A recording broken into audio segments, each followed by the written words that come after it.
So, excuse my appearance. It is. But my daughter wanted to do this right now. So here we are. It's Audrey and it's Amy. In any event, it's a little embarrassing to even be doing a GoFundMe page because I never thought I'd find myself in this position. And the main reason that I want to share our story is not to get money, even though we need all the help we can get, but to share it with the hopes that maybe it could help someone else from getting involved with individuals that have come into our lives that I wish hadn't. So we have a friend, and we can't reveal his name, but he's in kind of this position right now. We've been trying to help him as much as we can, but he just has some issues. So. And that's unrelated. It's unrelated, but I just wanted to say hi to him. So. And anyway, the long and the short of it is, I'm a professional woman, independent. Audrey was 4 at the time, 4 or 5. I was working for a well-known family who developed a golf course and second home, third home community out in a small rural town in Idaho. And I worked there for 10 years. Great job, making great money, totally self-sustainable, had a retirement plan, all that stuff. And one of the members at this club, who we can't reveal the name for, and I'm not going to go into purposes. everything, but because there's way too many details that would really make a good lifetime movie. But the long and the short of it is, he kept pursuing me, wanting to date me. He was married when I first met him. So he was kind of insane, to be honest. He would follow us around, and he would try to get me into talking. Do you remember? Mm-hmm. But anyway, he kept pursuing me, and I'm like, no. Number one, I'm not interested because you're married. Number two, I wouldn't be interested if you weren't married. Number three, I work at this club and you're a member, and that's not something that is against the rules. Yeah, it is against the rules. Because you can't take somebody. But he stepped back a little bit for a couple months, and then I think it was maybe November of 2014. November or November, mid-October? because he told me that in February of 2014 he had gotten divorced. Which now was a lie. He was married. Well, don't say that yet. He was married to a woman who was 30 years his senior, which there's nothing wrong with that, but you'll understand my point in saying this down the road. So I agreed to go out with him, and he love bombed me. I mean, it was he constantly kept me wondering, because he had a very chaotic personality, and then he would just send all these gifts or send 10 bouquets to work. Just always had to be noticed. He was very flashy, needed everybody to know that he was in the room if he was there, made people feel insecure. It was almost but when really he was the one that was insecure. Sociopath qualities, narcissist. So anyway, we ended up getting together, and in March of 2015, I lost my job. Out of the blue, lose my job. Been there for almost 10 years. No reason of why I lost my job. And I was I was devastated. I mean, devastated. Because that was how I supported myself and my daughter. At the time, I only had one daughter. And, of course, he was right there to catch me when I fell. And, I, decided that he wanted to. I immediately started looking for work, and he was like, oh, well, I'll help you out for the next couple months, blah, blah, blah. And I didn't, something about that felt wrong, and I never had to depend on somebody else, and I didn't like it. But I didn't really have any other choice. So in April or May, we're in Las Vegas, and he freaking proposes. I had no idea this was going to happen, and I was really caught off guard and kind of didn't know what to do. He rolls up to the freaking casino table with a Cartier bag, and I mean, it was just insane. ends up going to some club that night and dropping like $75,000 on his Amex. It was too much for me. I mean, and looking back now, he was doing that all for himself. I think for him to have this experience before well, I'll get to that part. So we come back from Vegas. My family is like, oh my God, no.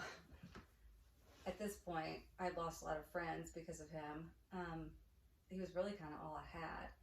And I was stuck in this one stupid town in Idaho because of Audrey's dad, real dad, and we had a custody agreement. And I couldn't leave within, I could only move 50 miles from this town of Victor. So I felt like my hands were tied. Not only that, but I also had no job, so I really didn't have any money, any income. In August of 2015, he has a dirt bike accident and has to get life flighted off of Island Park's little island where he wrecked. Flown to Salt Lake, shattered a knee bone. All this stuff. Was like in the hospital for like 3 weeks. Well, the second week he was in the hospital, he started claiming to have amnesia. And this is when everything got really weird. And for the next, he gets out of the hospital, still acting like he doesn't remember stuff. And I'm just sitting here going, you're lying. I know you're lying, because he would initially, we'd be driving somewhere and he would make a comment about, oh, that road used to be, and I'd be like, what? I thought you didn't remember, and so things just started to not add up, and he started acting really bizarre, and this, I also found out that November that I was pregnant, so here I am pregnant, after he told me he couldn't get me pregnant, right? So when I found out I was pregnant, he started acting totally bizarre, and he February, and I didn't really even want to be with him, y'all. It was like, I was terrified.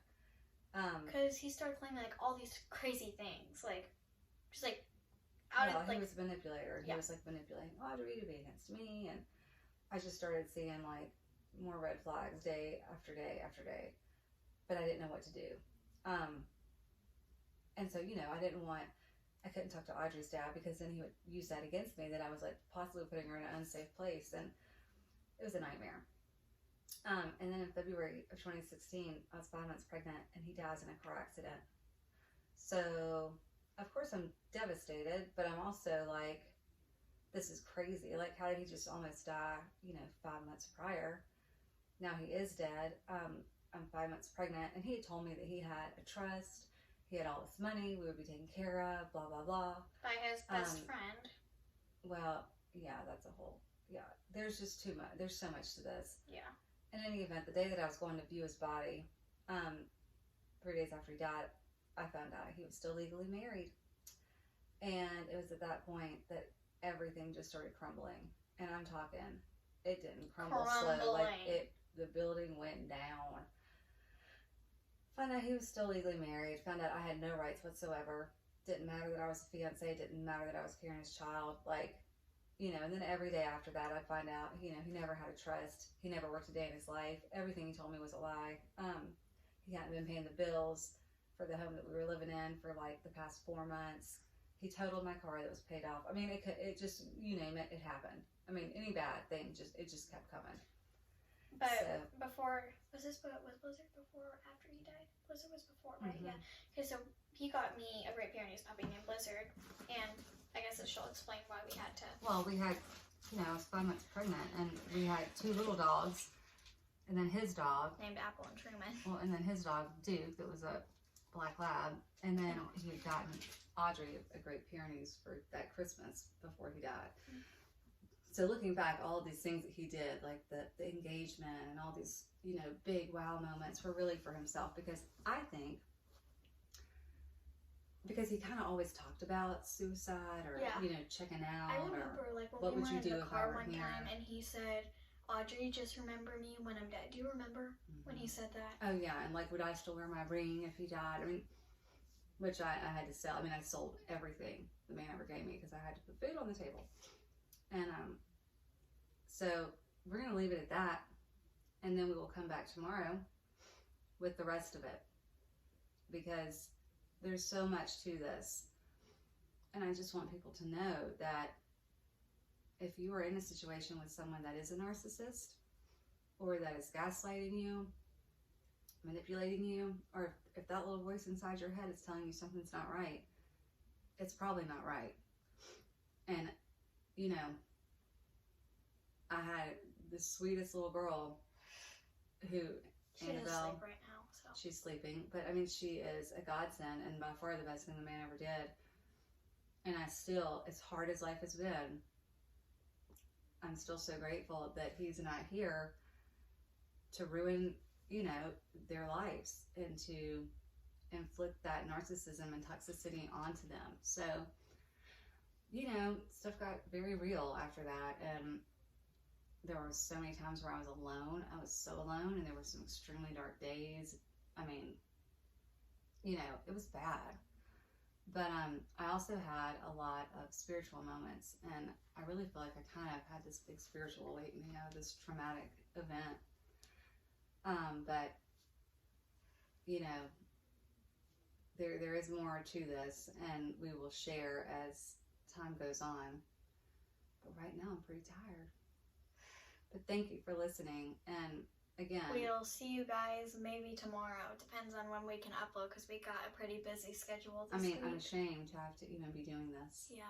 This is not how I would roll, but, and it's not just this event that's happened. Things have happened after this, if you can imagine. And the video's already getting pretty, like, No, we would probably be here for an hour if we could. Oh, longer than that.